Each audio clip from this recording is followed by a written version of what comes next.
is on. V-News is on. Yeah. Want some plushy advice? What? Introducing Miss Violet, the Mad Mix Morning Show.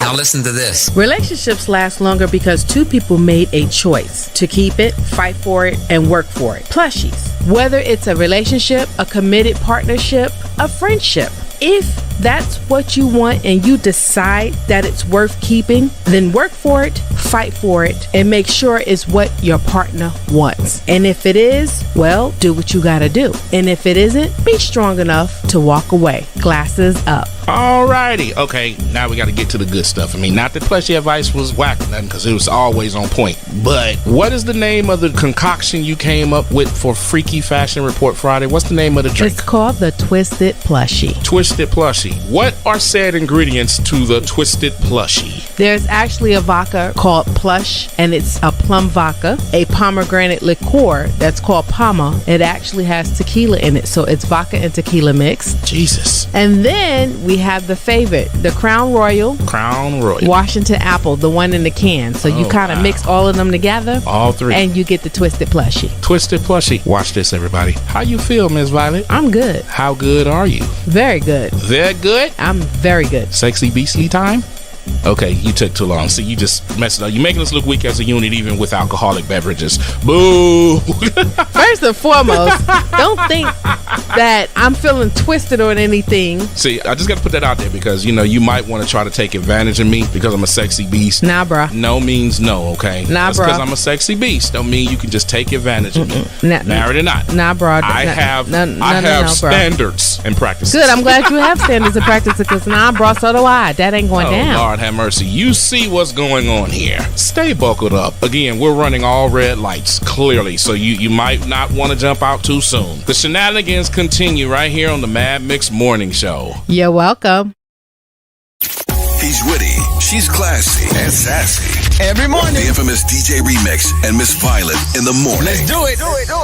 The Mad Mix Morning Show. Now, Miss Violet, do you truly believe that a romantic relationship is equal? Is it truly 50-50? I don't think it is, and it's not in a bad way because you might have one person always giving a little bit more than the other, so that's gonna always be a little bit outweighed. I believe in the theory of being able to, being capable of. Yin and yang, water and vinegar, salt and pepper, sugar and spice. You know what I'm saying? I've always disregarded the whole idea of morals from 60 years ago. We're not in the same world and the same lifestyle 60 years ago that we are 60 years later. The whole idea, the man cuts the grass. Well, what if you live in an apartment?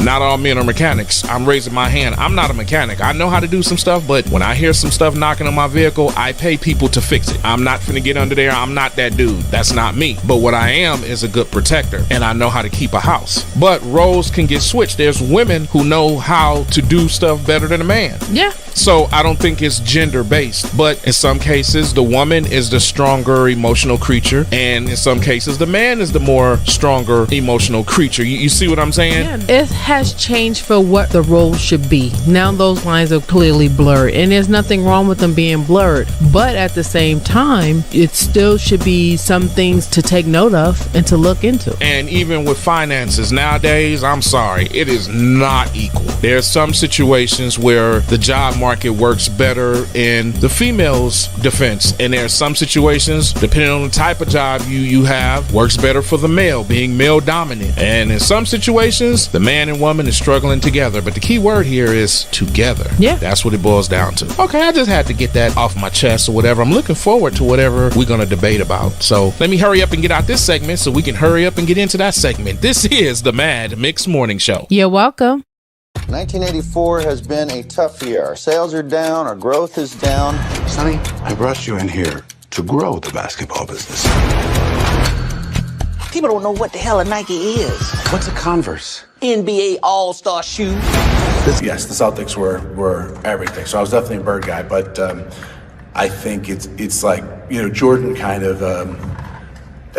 Somebody asked me, like, what are you doing? You're from Boston. You're making a movie about this, the Chicago guy. And Michael Jordan sort of transcends, I think, rivalry and sports and sort of parochialism means something more to people and the game. It's about sort of greatness. You would have to have a pretty compelling pitch. I can tell them the one thing the other companies can't compete with. Our basketball division is terrible. I do not love it. This is where you come up with a brilliant idea that no one else can see. Let's hear it. I got it. It's interesting because one of the things about great global iconic figures is that they manage to mean something to people all over the world, and people all over the world obviously have very different experiences and lives and stories. And what's remarkable is that all of us from our different places manage still to connect to this one person, right? So what is it about people, about these very few extremely special people, that they can touch everyone in the whole world? And I wouldn't presume to know exactly what that is, but I find it kind of magical and fascinating and alluring.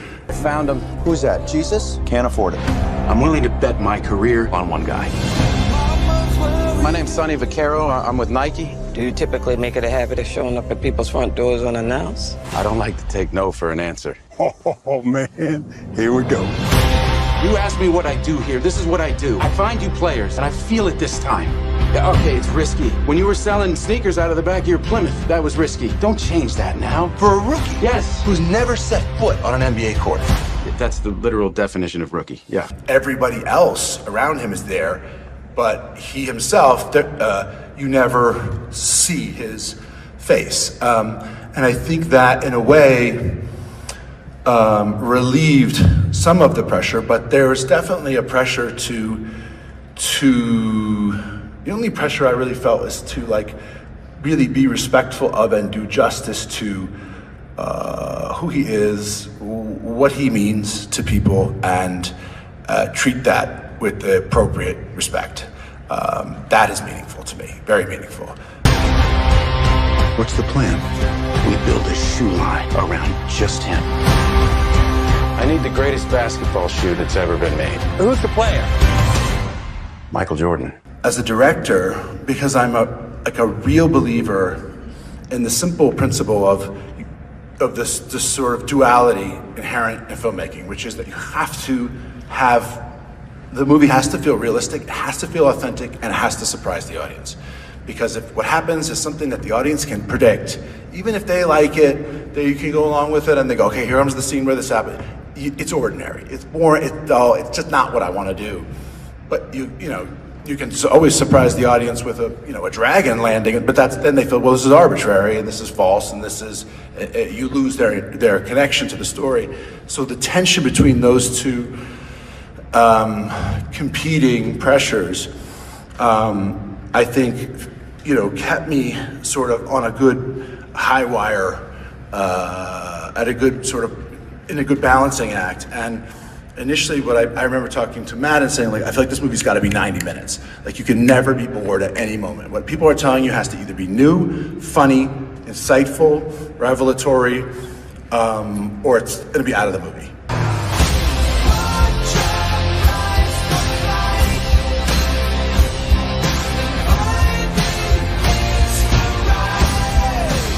You have our attention.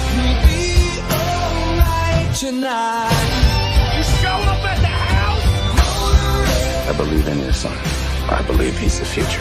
And his story is going to make us want to fly. But a shoe is just a shoe. Until my son steps into it. But what I think is really fascinating about it, and when I drive, it's at the heart of this story, when I watch the movie with audiences, is that they bring to it all the knowledge of that, and all the things they associate with Michael Jordan and the process and what he's meant to them. Whatever that is, they bring it with them, and so it resonates more. You got a name? I don't know. Seriously? No, maybe it'll grow on me.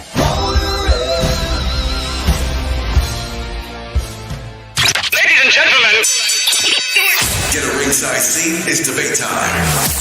on the Mad Mix Morning Show. People giving gifts with strings attached, meaning you give somebody a gift expecting them to give you one in return. That's called selfish motives. When you give somebody a gift, you're giving from the kindness of your heart because you want them to have, not for something in return. Now, if you have to look for something in return after you done give something, then you really didn't give from your heart. No, you gave from the pocket. You're giving with strings attached with conditions. That's why I give nothing. I expect nothing. I give nothing. Shout out to the nothing crew.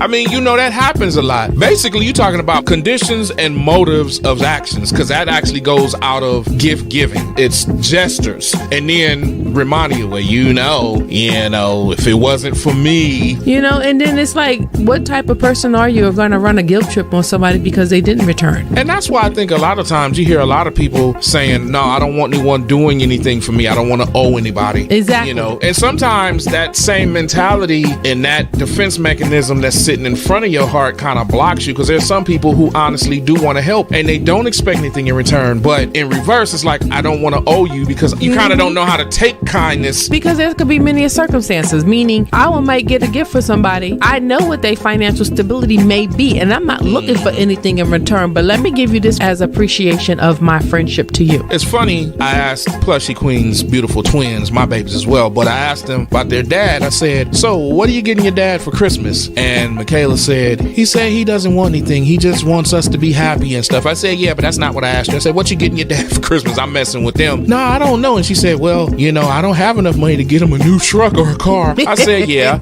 I said, but that's why I appreciate, whenever my kids made the macaroni necklaces or they wrote me something, that had so much more value to me than anything that can be bought, flat out. There's no guilt trip to that because they're my children 24/7. Not just on Christmas or their birthday. You see what I'm saying? Right. But every now and then I do guilt trip my kids. If it wasn't for me, I think all black parents do that. Sometimes we do that. The only reason why I get on my kids because my kids will definitely not think of me on Christmas. They will not think of me on my birthday. They will not even think of me on Mother's Day. And I'm like, the sacrifices I've done, they're expecting me to do everything for them when it comes down to their moments. My little moments, all I get is, oh yeah. They can't even halfway remember my birthday. So we'll have a discussion. I'll have a discussion with them about that. Trust me. Okay. The shenanigans continue. They know what money's in, but they can never get the day. And I'm like, that's a dang on shame. Well, here's one thing that is for sure. The Mad Mix Morning Show shenanigans will definitely continue. You're welcome. He's witty, she's classy, and sassy. Every morning. The infamous DJ Remix and Miss Violet in the morning. Let's do it. For today's social media segment, etiquette. Social media etiquette. DMing people. From a romantic standpoint, you are really rolling the dice because you don't know who you're dealing with. You said something. A lot of men like to send D pictures like that is just the end all of hooking up and starting a romantic relationship. For me, as a male, it's a whole bunch of new people on Facebook specifically that all of a sudden friend request me. And the first sign of it being not right is the fact that we have no friends in common. Then when I go to your page, because I see your picture, okay, you're looking cute, but then you on there and 3 or 4 posts is about, I'm sexy and what are you doing this weekend? And I'm like, yeah, block. Oh, don't feel bad. We as women get the same ones too. And I'm like, chick, you lost your mind? Oh, so the chicks are equal opportunists. The guys are douches. Yeah. I will block a chick in a minute. First and foremost. Number 2, if you ever send a D pic into my DM, I will talk about you and I will blast you all over. Do not send me nothing I did not ask for. And I have a personal pic that I can look at anytime I want. I don't need extras. So that right there has concluded social media etiquette. Stop DMing people. And before we sign off for this segment, stop creating all them different pages. You got 3 or 4 personal pages. No fan page, no like, just personal pages. Oh, this is my new page. It's all you. They're creating backup pages because a lot of times they end up in Facebook jail. So when they end up in Facebook jail, it's allowing them to be able to post and everything while their main page is in jail. That's what they're creating backup for. The Mad Mix Morning Show is on Instagram and Facebook and TikTok. That's it. There's no backup page. The Mad Mix Morning Show shenanigans always continue.